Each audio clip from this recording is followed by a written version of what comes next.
Hello folks, shintigercurl here, that dude in the straw hat, bringing you yet another awesome video. It's Monday night. You know what that means? Time for some Raw. And of course, I took the liberty taking notes. So, it's the last Monday before Battleground. And in a string of great pay-per-views, can Battleground live up to the expectations that have been set before it? Let's see how it goes tonight. First up,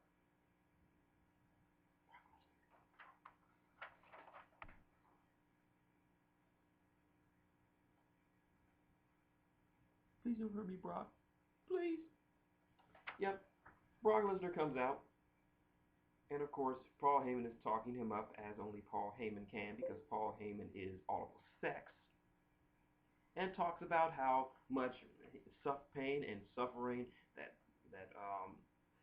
Seth is going to suffer this Sunday. It should be noted that last week he destroyed not only J&J Security's car, but J&J Security themselves, so they are out indefinitely.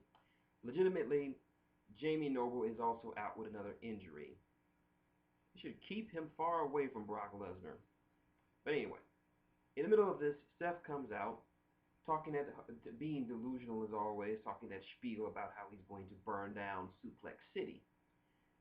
And Paul proceeds to rip him a new one, because he's Paul Heyman. What can you expect? And Kane decides that tonight they're going to have a contract signing. And if you know wrestling, you know that contract signings never end peacefully. Ever. Ever. So then we go right into the first match of the night.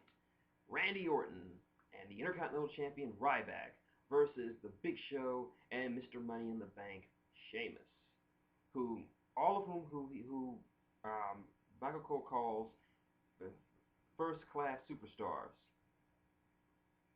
You can say that about Randy, but the others, you got your cool and cold. But anyway, also the Miz is out there, being annoying as always. On one hand, I liked this match because Randy Orton is in it, because Randy makes things more interesting. On the other hand, Ryback and Big Show, this is an okay match, passable. I didn't really pay much attention to it. Ryback and Randy pick up the win. Next up, Dean Ambrose takes on Bray Wyatt. Hopingly, the Titty Basher is going to get some revenge for his boy after those games that Bray's been playing on Roman Reigns. Not mind games, but mind taking. But yeah, it appears that his mind-taking powers were not in today, as Roman Reigns surprise attacks him after his entrance and beats the ever-loving hell out of him. I like this because it sets up for their match at Battleground. I wasn't sold on it at first, but now I'm a little bit more better on it. I'm sorry, I can't talk right now. Next up, we have the Bellas. This makes my dick limp. This is my dick right now. Flaccid. Anyway, the Bellas come out there stroking their imaginary cocks about how much they are in charge of the WWE Divas division, how they control everything in the Divas division. And of course, they're joined by Alicia Fox, who I really don't like anyway. So this whole Bella thing is, and the fact that she's the longest reigning champion, this was just, there's no coincidence that they made her the longest reigning champion, even though the previous longest reigning champion was AJ Lee. So yeah, somebody's a little bit bitter backstage. But anyway, her words bring out sexy power, aka Stephanie McMahon. Stephanie here is to basically what follows is probably the only time you will ever hear a "This is awesome" chant from a main roster's Divas segment. Stephanie comes out and says pretty much point blank, "You suck." And she said it, and she didn't exactly say those words, but her words, what she said, pretty much affirmed what we all thought. You suck, Bellas. You are dragging down the division. You are giving Divas a bad name. And she's got to change some shit around here to remind her, hey, you may be the champ, but I'm the boss. Fuck you talking about? So she brings out Paige, and Nikki decides to talk some shit. She counter Steph counters this by introducing some new blood into the Divas division. And who? First up, Becky Lynch. Oh, oh. Yes, for those of you who are uninitiated, Becky Lynch, NXT Diva, and one of the women responsible for a Match of the Year candidate match at the last NXT Takeover. So she can go, more so than any of the Bellas or a lot of the main roster for that matter. But she's not alone. She decides to bring out the woman who was genetically gifted, born for this business, Charlotte. Woo! For those of you who don't know, Charlotte is a former NXT Divas champion and is also the daughter of the 16-time world champion, 2-time Hall of Famer, the Nature Boy, Ric Flair. Woo! Woo! Woo! Sorry. So yeah, the fans are going nuts for this. Then Naomi and Tamina come out, talking about they should get a chance at this too. And she's like, you're right. You two have been needing a chance. And you know, you should work with someone who has had a chance, has scrapped for everything that she has for in her entire career. The current Divas champion, the boss, Sasha Banks, looking as boss-alicious as ever. Now, we have the greatest talent of women, of professional women wrestlers in the entire company in the ring, and the Bella and Alicia Fox. And needless to say, the fans were all over the chain for this one. And this is the first time in probably a long time that I actually marked out for a Divas segment. I went nuts watching as Becky Lynch, Charlotte, and Paige, and or was it Sasha Banks? I don't care. The Bellas got put in the submission holes and got stretched like saltwater taffy. They got folded up like an old wallet. That made my night. That made my night. That made my night. Next up, that made my night. Next up we have the Douche Day, teaming up against all three members against the team of the Primetime Players and one Mr. Mark Henry. This was a pretty good match. Nice to see Mark Henry actually doing some matchups that don't involve the Big Show or Ryback or something like this. Mark Henry is an alright guy. He's come a long way from his beginnings. But anyway, this was a good match. PTP and Mark Henry pull off the win. Nice for that Mark to pull out to get a win once in a while. Next up, Wade Barrett versus R-Truth. This was a passable match, and in the end, R-Truth picked up the win. I'm gonna say this right now. I'm scared that they're gonna Billy Gunn Wade Barrett. Now, for those of you who don't know, the King of the Ring tournament has always been the launching pad or major milestone to a higher career for anyone who's ever won it. I mean, the past winners who have won the King of the Ring read off like a who's who of WWE greatness, from two-time winner Bret the Hitman Hart, Stone Cold Steve Austin, Triple H, Edge, Brock Lesnar, Sheamus, and a bunch of others. But unfortunately, Billy Gunn one year won the King of the Ring, and nothing came of it. He didn't get a push, he didn't get a title reign, he got nothing afterwards. So essentially, I'm scared they might be doing the same thing with him, with Barrett, as they're doing with Billy Gunn. They're not giving him anything, and it's just going to lead to a downward spiral of suckitude, which is a shame. Barrett should not be losing to R-Truth. Ever. Ever. If they had any real plans for him, they should not be losing to R-Truth. Ever. Ever. Next up, U.S. Open Challenge time.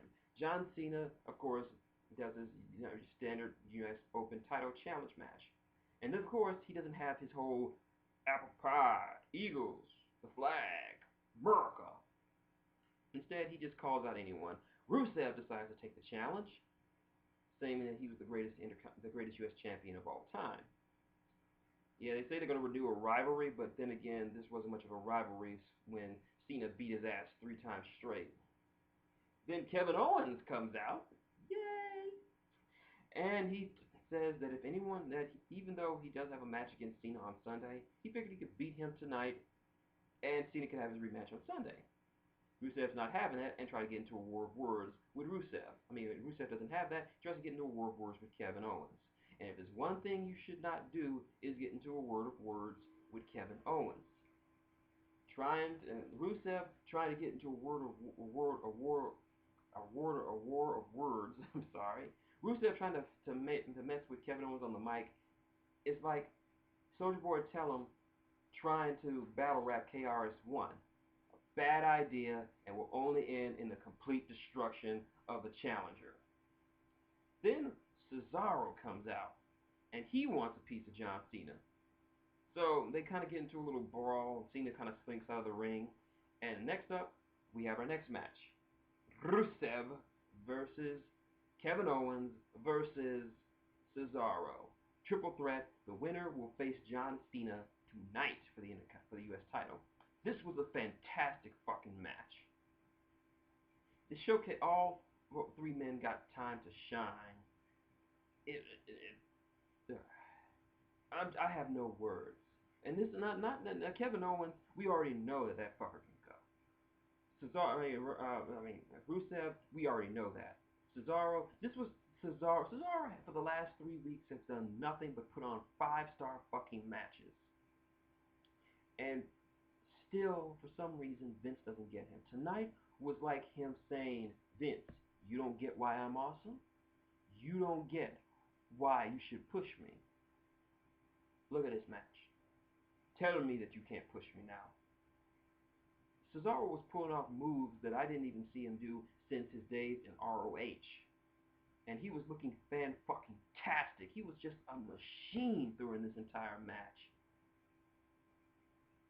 Push this man. Push this man. Push him. Anyway, halfway through the match, Kevin Owens figures, hey, I already got a match with Cena. I don't need this shit. I'm Kevin Owens. Screw you guys. I'm going home. Yeah, like my friends Matty J and TWK of the WrestleCast say, if Eric Cartman from Southport were a professional wrestler, he beat Kevin Owens. He's like, screw you guys. I'm going home. But yeah, the match continues. Cesaro looking phenomenal as always. But in the end, Rusev pulls off the victory. And then they segue into our last match of the evening. Well, not our last match, I'm sorry. Cena versus Rusev for the United States title. This kind of makes Cena look kind of heelish in the fact that he was fighting a guy who was half dead. So we tried to put it in, but we already knew that this wasn't going to be much of a match until Rusev locked in the accolade, and it looked like Cena was going to pass out, and then Kevin Owens came back out and pop a powerbomb Rusev. Done. This is his belt. This was enough to build up the heel cred. This is the reason why I always say that I've always been saying Kevin Owens is the strongest book heel in the entire company right now. Anyway, we got some tough enough stuff. Don't care. We have a promo and a match from Stardust.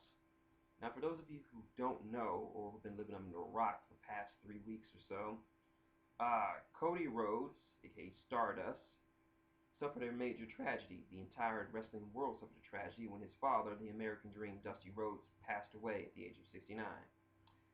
And we haven't seen hide nor hair of either him or his brother Goldust since that happened. Tonight is his first match back. And his first match is against, of course, the man that gravity forgot, Neville. This was a great matchup. I got Cesaro on the mind. Neville and Stardust make an excellent pair. They work surprisingly well together. I was surprised at this. I liked seeing these two wrestle, but in the end, Stardust picks up the victory. I hope this leads to a longer feud between the two of them. I think these two could pull off a 5-star match if given the time and the appropriate build up to it. Keep an eye on them. Next up, we have and finally for the main segment of the show, I guess, the contract signing between Seth Rollins and Brock Lesnar. Seth goes on first talking about how much he's sick of people reminding him of of what Brock did to that car last week, and goes on to show some footage of him and J&J Security and Kane beating up Brock Lesnar and said that's what the kind of destruction he can do. Problem is, you didn't finish the job, Seth. You didn't. Brock Lesnar's still up and around. I told you before in my other video. You should have killed him. Now look at you. You're out over $50,000 because you destroyed a car. Your two bros are at home, beat up, and can't do nothing. And now you're just about all by yourself with Kane at your side. And of course, all night he's not scared of Brock Lesnar, but he's been scared shitless of him since the beginning. I mean, because of course it's Brock fucking Lesnar. But anyway, Brock Lesnar and Paul come out, and Paul's like, "Why are you looking at me? You keep an eye on him. This motherfucker will get you, will destroy you. I'm telling you, you're going to Suplex City. It's gonna happen. You're gonna get your ass kicked. Whether you win or not, you're gonna get your ass kicked." And so they sign a contract, and Brock and Heyman are like, "Hey, keep your hands above the table. None of that hanky-panky stuff." And they flip over the table, and it turns out there's a stick under it. Brock flips the table back down and places the stick in front on the table and pretty much just says, "Hey, take it. Take the stick. Go on." He takes the stick, but Brock throws the table at him. Yeah, he didn't turn the table over. He threw the table at him. And then we got a nice little brawl. Brock seems like he's getting his ass beat by both Seth and Kane. And it looks like he's going to pedigree him outside the ring on the steel steps. But Brock, being Brock Lesnar, decides to power out of that shit and says, "Lol, nope," and just rams him into the guardrail. And then he goes over to Kane, and Kane goes for the choke slam. He counters with the F5. And then Seth starts running. Then he decides, you know what? Fuck Kane. So he puts Kane's legs on the steel steps, takes the top part of the steel steps, and brings it down on his leg, presumably breaking it. And he leaves, knowing that with this, Seth is utterly and completely alone going into Battleground. Then Seth cuts a promo that he, I guess, was supposed to be intimidating, but comes off more as the pressure finally getting to him, as he goes on his tirade about how he had his number. "I'm gonna beat you. I'm gonna do this. Blah blah blah." It just comes off more like the pressure's finally getting to him, and he just snapped, like he just went crazy. And then he starts going off on Kane, calling him a has-been, a never was, and a nobody, and then starts beating up on his broken leg before storming out in a huff. But yeah, that was Raw. My thoughts? This was a pretty good Raw. It's a nice little go-home show before Battleground. It sets up all the matches nicely. The Divas segment was not a piss break, but something that made me genuinely excited to see. Seeing all those genuinely awesome NXT Divas presented in a way they're being introduced and brought up in a way that makes them seem badass. And the fact that Stephanie McMahon, a heel, was getting face pops over the Bellas just shows you how sick and tired people are of the fucking Bellas. Also, we had a fantastic triple threat match, and of course the ending was brilliantly done because Brock Lesnar. But anyway, that's my show. So, you like what you see? Link, comment, subscribe below. Got any questions, comments, or just want to talk about the Raw? Leave them below. I will get back to each and every one of you. You want to support the channel? Just F5 that like button right down there, or better yet, click on one of the advertisements around here. They really do help out. Or if you want to donate directly, tip jar's up there. Drop $1 in the bucket, whatever you can afford if you want. So, until next time, it's shintigercurl, that dude in the straw hat, saying good night, and you're going to Suplex City, Seth.